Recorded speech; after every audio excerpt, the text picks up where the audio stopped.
লঙ্গর কাকা কুসুমকে মারার জন্য বিষ কিনেছে, এই চাঞ্চল্যকর সত্য জেনে গেল আয়ুষ্মান। পুরো ঘটনা জানতে ভিডিওটি শেষ পর্যন্ত দেখুন।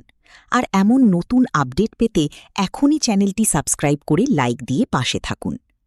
কুসুম সিরিয়ালের আগামী পর্বে দেখা যাবে কুসুমের বাবা শঙ্কর কাকা পায়েসের মধ্যে গোপনে বিষ মিশিয়ে নিয়ে আসে।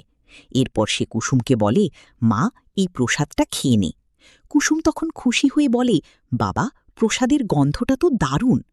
শঙ্কর কাকা কাঁপা গলায় কুসুমকে খেতে বললেও ভিতরে ভিতরে ভয় পেতে থাকে। ঠিক সেই সময় অন্যদিকে আয়ুষ্মানের ফোনে আসি এক ভয়ঙ্কর খবর। শঙ্কর কাকা বিষ কিনেছে। খবরটা শুনে হতবাক হয়ে যায় আয়ুষ্মান। তাহলে কি সত্যিই কুসুমের ক্ষতি হতে চলেছে, নাকি এর পিছনে লুকিয়ে আছে অন্য কোনো রহস্য? এদিকে কুসুম তার বাবাকে বলে, তোমার হাতেই খেতে চাই বাবা। এরপর শঙ্কর কাকা কাঁদতে কাঁদতে নিজের হাতে প্রসাদ তুলে খাইয়ে দেয় কুসুমকে, যদিও সে জানত সেই প্রসাদের মধ্যেই মিশে আছে বিষ।